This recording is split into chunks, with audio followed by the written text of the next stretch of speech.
Good morning, church. It's a privilege to be here this morning to welcome you, whether you're here in person or joining us online. It is always a great opportunity to gather together for worship. And I trust that if you have a prayer request, you'll call the church office or you'll call my cell phone, and it'll be an honor to be able to pray with you and for you. We are continuing our series called Thrive. Spiritual living in a secular world. How do we engage the world around us for Jesus Christ when the values of the world are so often against God's values? Daniel gives us a roadmap. In fact, the book of Daniel helps us understand and see the gospel a little bit more clearly. This morning I want to recognize Dr. Brian Chappell and some of the work that he has done on today's message. We're looking at Daniel and the lion's den. Daniel chapter 6.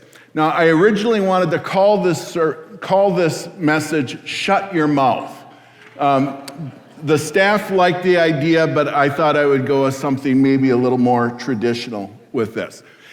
Daniel is, in chapter 1, Daniel is a teenager. And now in chapter 6, Daniel is in his 80s. Hopefully this is some encouragement for those of you who might be a little older than I would be. You would think, as Daniel is in his 80s, maybe with all the things he's been through in the first 5 chapters, that he'd have a little bit of rest and relaxation and some retirement coming to him. But God is not finished with this prophet. Age, we understand, is not a barrier to spiritual usefulness. Now, what we're able physically to do might vary, but still we are useful to God. In Daniel's case, the glorious gospel truths in this passage are building through the passage or building through the chapters.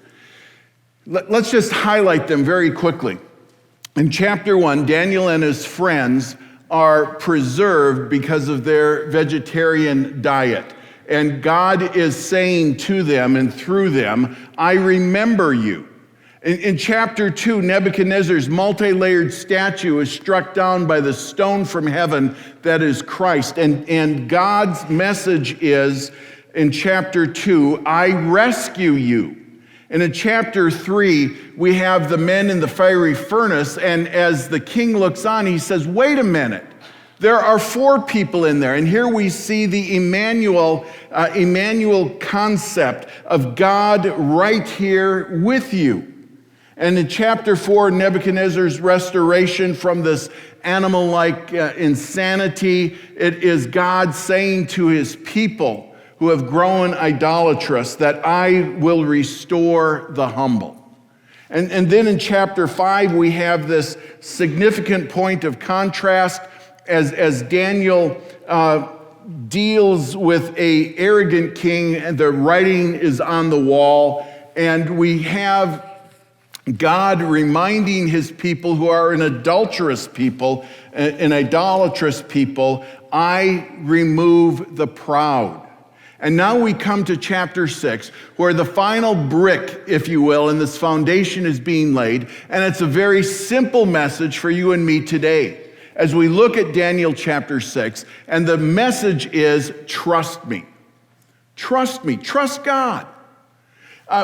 Daniel is changing a lot, helping us to understand a lot. And he is facing his greatest challenge ever as an 80-year-old person being put into a lion's den. He is of necessity trusting God. When Debbie and I lived in Brazil, we once walked into a lion's den. It was a concrete underground bunker where the lions were being fed. And it was near Teresina, Piauí. It's an area of Brazil that is well known. This facility is well known for growing and reproducing lions. And the bars were this thick. They were this far apart. So you could reach in if you wanted to lose an arm or a life and scratch the lion. And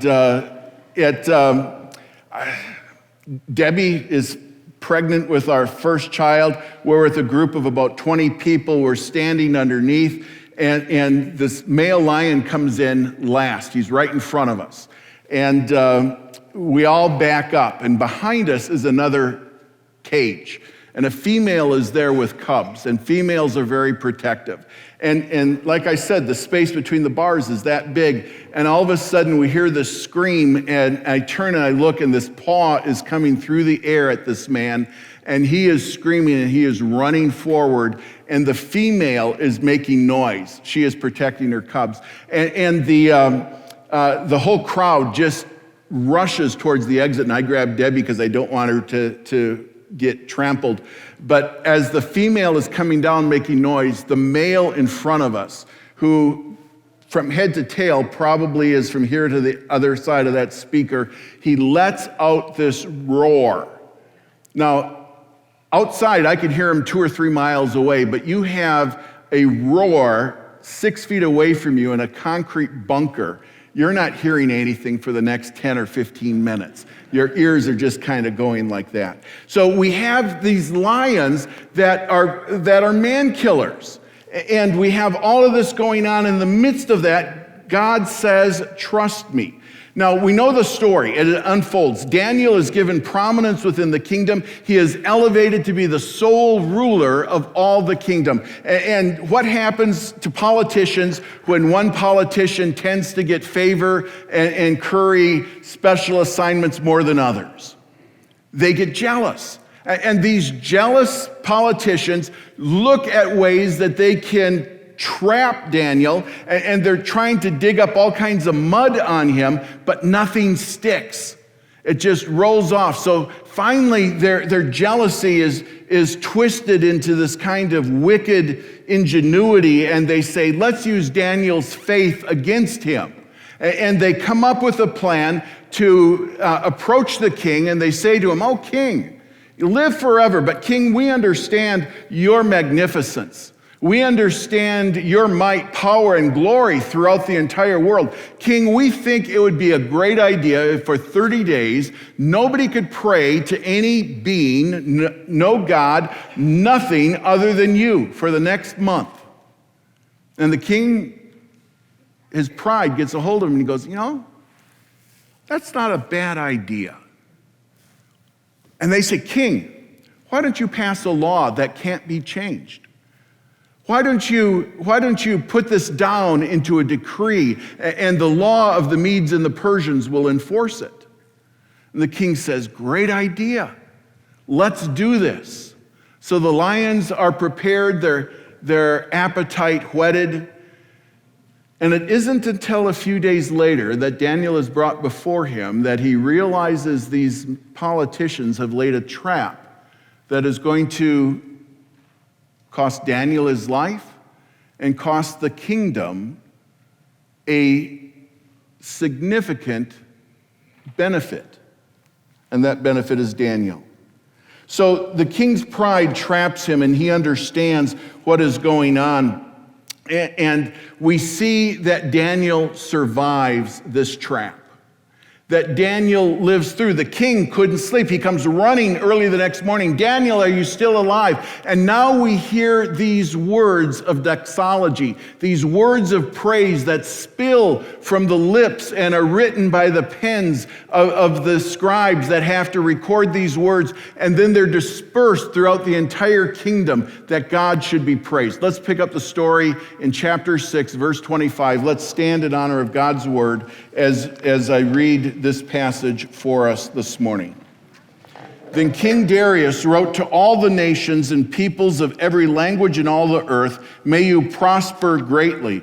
I issue a decree that in every part of my kingdom, people must fear and reverence the God of Daniel. For he is a living God, and he endures forever. His kingdom will not be destroyed. His dominion will never end. He rescues and saves. He performs signs and wonders in the heavens and on earth. He has rescued Daniel from the powers of the lions. So Daniel prospered during the reign of Darius and the reign of Cyrus the Persian. Well, Dr. Bryant, thank you. Please be seated.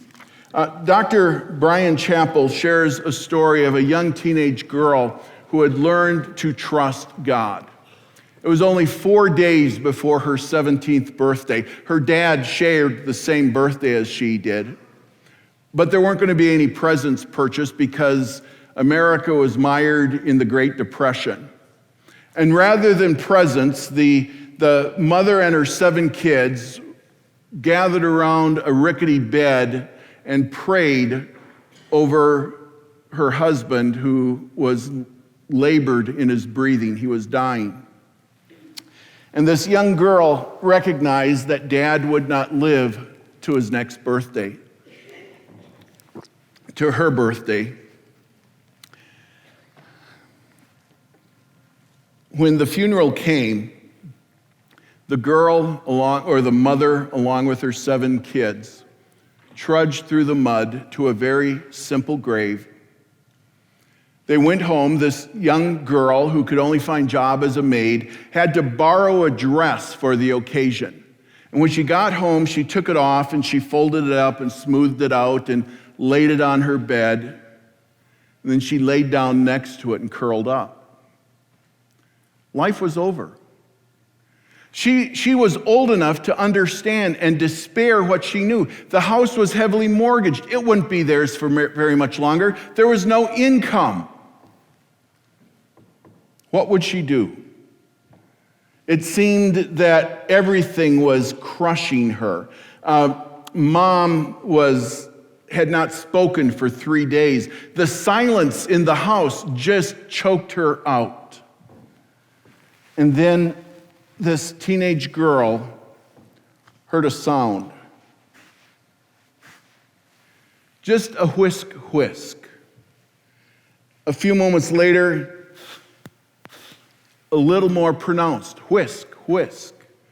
Her mom was beginning to pick up her regular duties around the house. And that sound of that broom just spoke volumes to this young teenager. It said what mom couldn't say. It said that there is life that is still to come, trials that will still be overcome. We have trusted God in the past. We will continue to trust God in the future.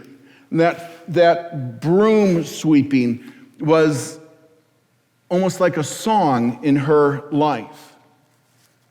The whisk, whisk of the broom on the kitchen floor. Life goes on.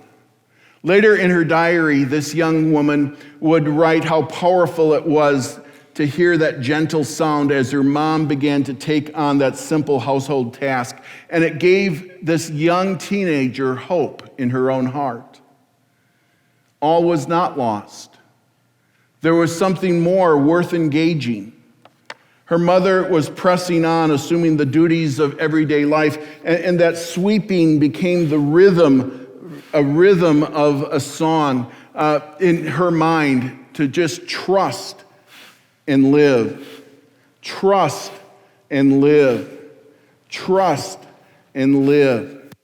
And that song went deeply into her heart. This young teenager this would not be the last tragedy she would face, because years later, in a land far away, her husband's life, a missionary, would be taken by a primitive people. You've heard the story of Jim Elliot and how he died. And Elizabeth would be faced with the same problem her mom had faced, raising her kids on her own. But all of the questions, all the important things, what do we do now? What happens next? All of that was already answered because of her mom and that song of the broom to trust and live. Trust and live. This floor is actually pretty clean up here. That whisking of the broom. And so she rose and went about her life and started out and continued to live. And she raised her family among the people that had killed her husband. Elizabeth's story as a teenager so much encapsulates the lessons that we learn in Daniel chapter 6 about trusting God. The attitudes and actions that led a prophet from trial to triumph echo throughout this message in the Song of the Broom. The same truths are meant to lead us from difficulty to victory in our own lives as we seek to trust God in the trials and the conflicts of our life. We might cry out, God, what do you want of me? What should I do next?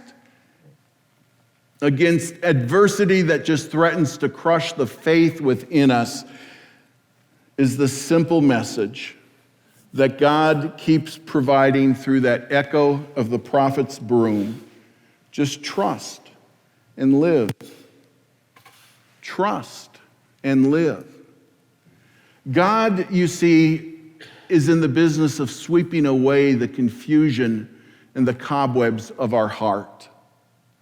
He is in the business of simplifying the complex, the complexity of our questions, with a gentle reminder, trust and live. In trials, in conflict, we learn to focus on Jesus. So there are signs of trust in Daniel, and one of those signs of trust is his faithfulness in prayer. Now, you might not think that that is significant, but prayer is absolutely essential. Jesus tells us we accomplish nothing in life without him. And the way that we engage him is through prayer. The most evident sign is his prayer. In verse 10 of chapter 6, we're told that 3 times a day, Daniel got down on his knees and he faced towards Jerusalem and he prayed and he thanked God just as he had done before. When devotion seemed to lead to certain disaster, Daniel continued to do what he had always done. He prayed. His prayer was public and a persistent testimony of his faith in God. Whether we remember Daniel, or whether we remember it or not, Daniel is encouraging prayer throughout this part. Back in chapter 2, he urges the people to pray. From his youth through decades now into advanced old age, he prayed. So how is your prayer life? And will you join us this coming Tuesday at the 2 allotted times that we have for gathered corporate prayer? Daniel looked and added thanksgiving. So much did he trust God that in the midst of all of these difficulties, he thanked God. It's almost as if Daniel could read the mind of the Apostle Paul centuries down the road when Paul would write in Philippians chapter 4 these words, "In everything, by prayer and supplication, with thanksgiving, let your requests be made known to God." Daniel's prayer in the face of such an obvious threat is a sign of trust. It is there in glowing neon letters. And it is such a powerful message that we might forget or we might not see a second equally important lesson in this passage. We have to remember why Daniel is being set up. He has lived with integrity. He has applied his gifts of insight and wisdom and management with excellence for the sake of the land and the people, his people, God's people that live there.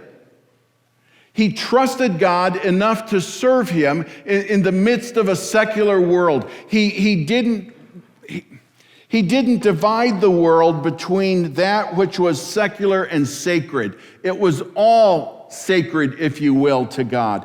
Daniel simply trusted.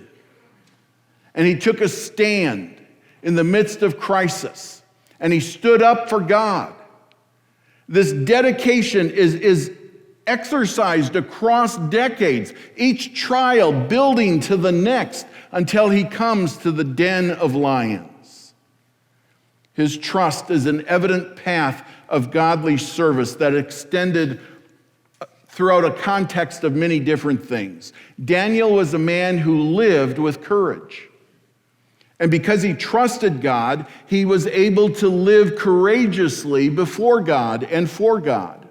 And through Daniel's example, the Bible inspires us to live with courage when circumstances turn against us, when it seems like all is lost, and threats tempt us to compromise.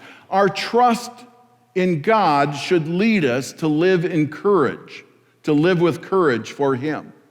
Daniel knew the consequences of his prayer. It would cost him everything: his respect, his reputation, his position, his life.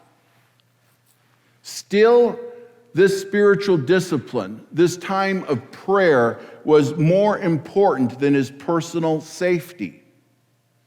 For you and me, the greatest consequences of spiritual devotion might be maybe getting ridiculed from people at work or our family or friends. We might forget the costs that have been paid by others for their faith in Jesus Christ. How many of you would be willing to join the ranks or to do what 19th century missionaries to Africa did, where before leaving the shores of the United States, they would pack their belongings in a coffin because they knew that their life expectancy once they got to the western shores of Africa was 2 years or less. Missions history tells us that there were more missionaries under the ground at one point than there were converts that walked above it. As wave after wave of missionaries went to serve for God's glory, knowing that they would die. Personal safety is trumped by devotion to God. What would it mean for us to lose respect in the eyes of our peers because we were willing to serve those abandoned to shame, like Amy Carmichael? Amy Carmichael lived in the Victorian era. Her ministry was to children forced into prostitution at various temples throughout India. The priests of the temples would buy up these kids, would prostitute them, and then keep the money for themselves. Her ministry was so scandalous that churches would not talk about it. Today, the sex trade and sexual slavery in the world is very significant. And there are Christians who are seeking to address that issue, who are looking to share Jesus Christ in one of the darkest corners that the world has. Amy, by the way, had significant impact on a young couple named Jim and Elizabeth Elliott. Let me share with you just a little bit. Ministry has changed a lot in the 21st century.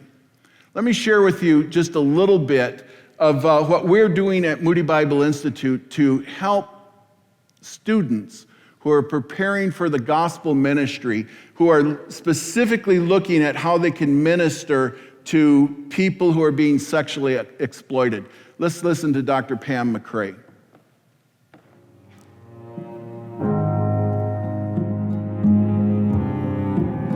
This program equips our students to do ministry to men and women and boys and girls who have been sexually exploited. So our students learn social work practices in the introduction course about sexual exploitation around the world. They learn how to give empathetic caring and counseling. And then they take their classroom learning, their theory, and they take their theological perspective, and they put it all together, and they begin to build this philosophy and methodology and their spiritual concept of what would God do for ones who have been so profoundly hurt, and how can they be a part of it. And then they go out and do a 6-month internship where they learn from an organization how to actually do ministry, and they learn how to actually do the day-to-day ministry that's required to help people who have been victimized in this sexual exploitation. I think Moody has really prepared me for not only the practical ways that I can help victims of sexual exploitation, but the ways in which I can take my theology and my understanding of how God moves in His people into the healing process for victims of sexual exploitation, and really taking a holistic approach. If you have a heart for ending human trafficking, this program is great because it combines not only the education to go with understanding trauma, but also the practical experience with a 6-month internship and kind of getting to know what you're headed into. And you're definitely ready to move into this field as soon as you graduate from this program.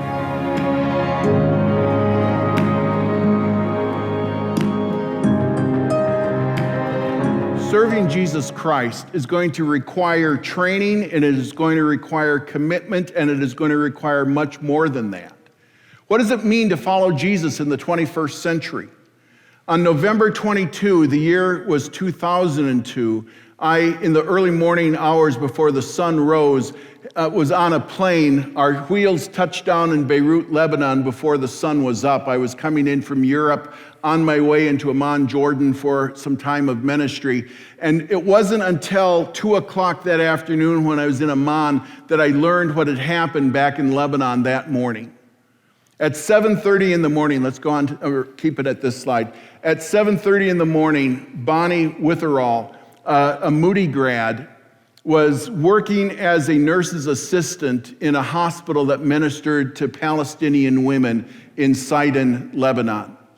Bonnie went to work that morning, and as she was going through and unlocking the building, she had climbed a set of stairs and she heard a noise behind her, thinking it was maybe the first customer of the day, the first woman from the day, and instead it was an assassin who shot her point blank 3 times in the head.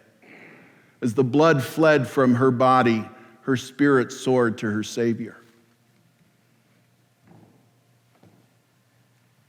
Those of you who are called to Christ shouldn't forget that you're also called to risk everything. And you need to keep that in mind. A church cannot afford to be sidetracked by minutia, by personal squabbles and conflict, when a greater thing is at stake. The lives of the people around you, the salvation of your neighbors, the reality of heaven and the reality of hell. And you can't allow a church to get sidetracked. And in North America, there are too many churches focused on everything except Jesus Christ. In the nation of Canada, they have made biblical discussion of homosexuality, the biblical discussion of homosexuality outlawed as hate speech. In the United States, the polarization over politics has changed expectations of what preachers can say and not say from the pulpit. And the rising emotions have cost careers of pastors.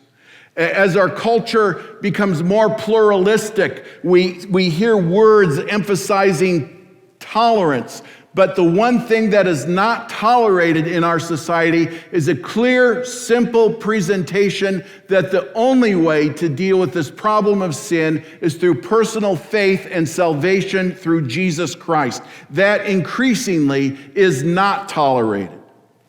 Anglican Bishop Henry Ormby of Uganda warned us that one of the problems we have in North America churches is that we have forgotten what evil is, and we're not prepared to address it within our churches because we've become blind to its real threats. I know that as you sit here, you can resolve in your own relationship to live for the Lord, even if it costs you everything.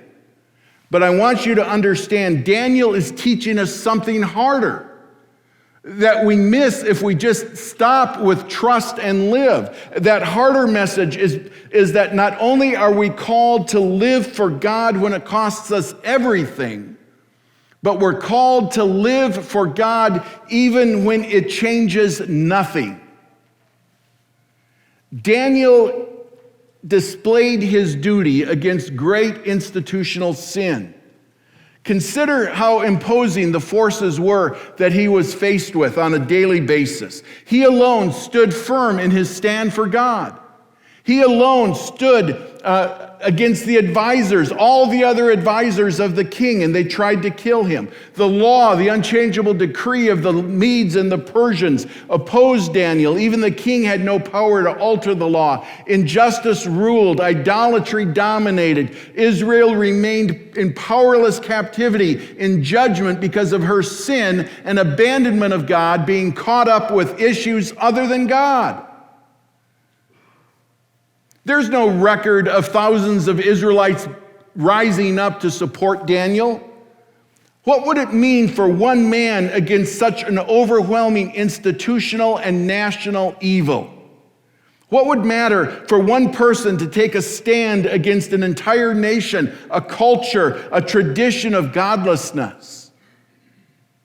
Who would even care if Daniel did his duty toward God? Do you see the temptation he faced? It's an argument we hear all the time. You think of a teenager going to her mom and saying, "Mom, I want to go to a movie," and mom knows the movies it has content that she doesn't want her kids to see, and she says, we don't pay for that kind of entertainment.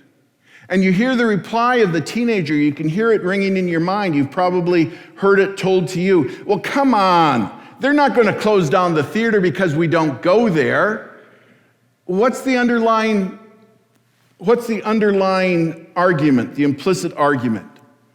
It's not going to make a difference. It doesn't matter. And there are a lot of kids who play that game with their parents, and there are a lot of adults who play that game with God. It doesn't matter, God.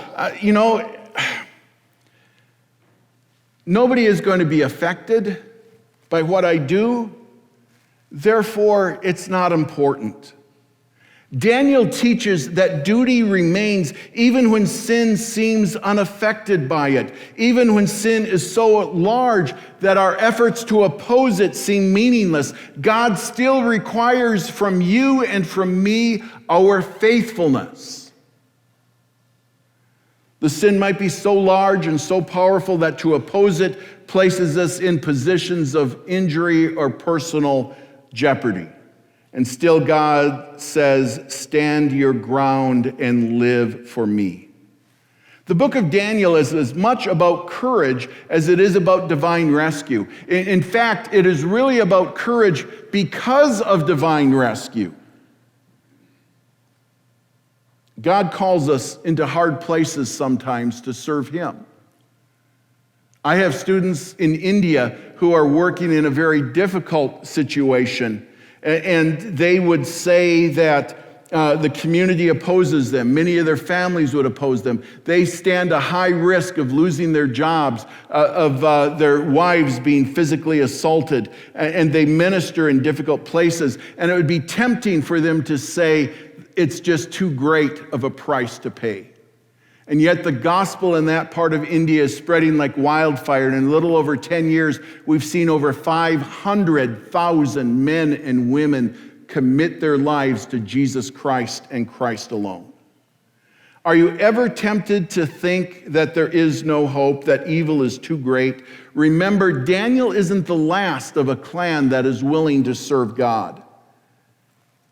God's purposes will be achieved. He sweeps a path clear for that. We live in hope because the Lord can change everything. The Lord can change everything through us, in us, around us, after us, if we keep living courageously for Him.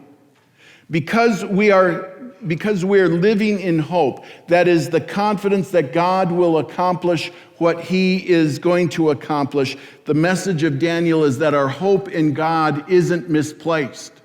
It's not in the wrong place. Though we may have to wait to see the results of our faithfulness, though we might not see them until we are in heaven with Jesus, we still need to understand God will accomplish His purposes. So we trust and live for Him. God shut the mouths of the lions in Daniel's life, and God can shut the mouth of a lion who seeks to devour you. We put our trust in our Savior and we live for Him. We always live in hope of this ultimate eternal victory that He provides for us. Like a steel locomotive rushing through history, the gospel progresses according to the timeline that God has established.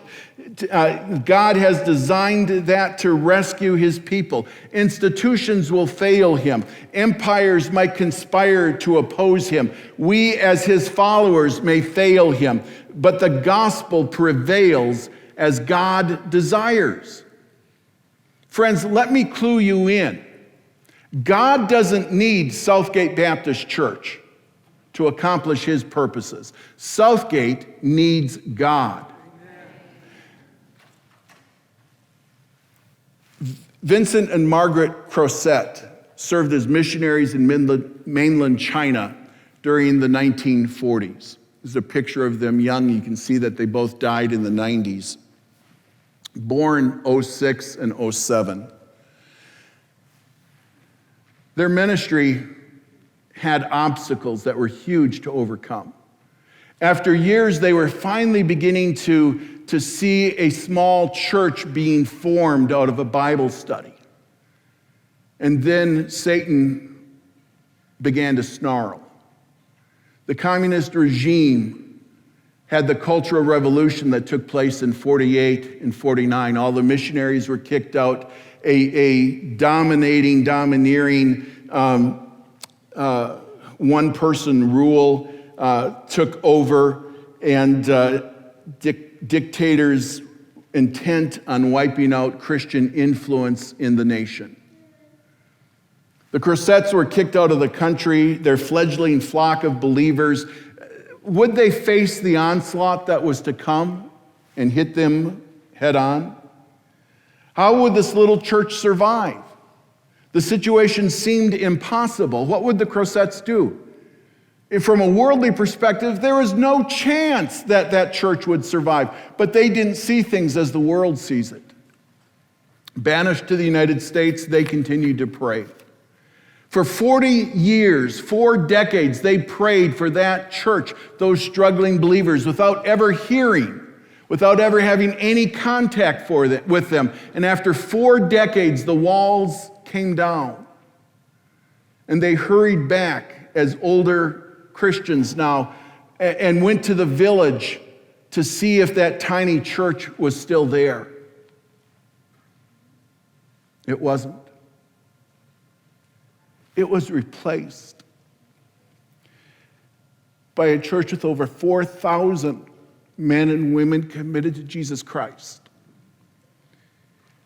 They had planted about 12 other churches in the region. The smallest one had 1,000 people in it, committed to Jesus Christ.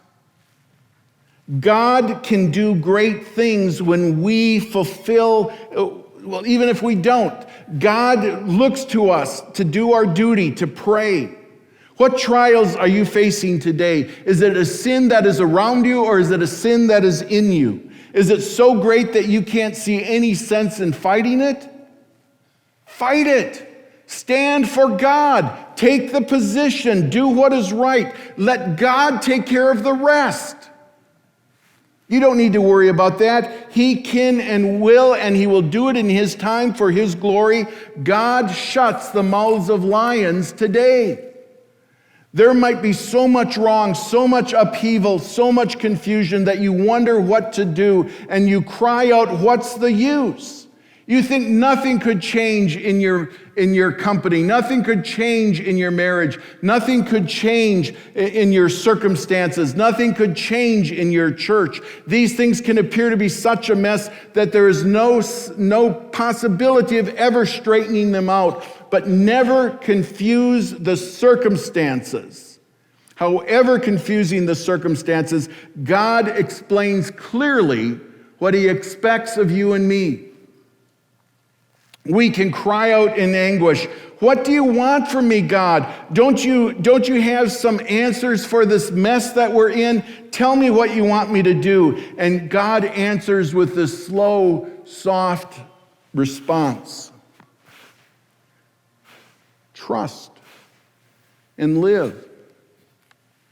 No matter the trial, God asks you to listen to the sound of the song of the broom called Daniel. That broom is sweeping away the clutter of the situations and the confusion of our questions. Do you hear it? Trust and live.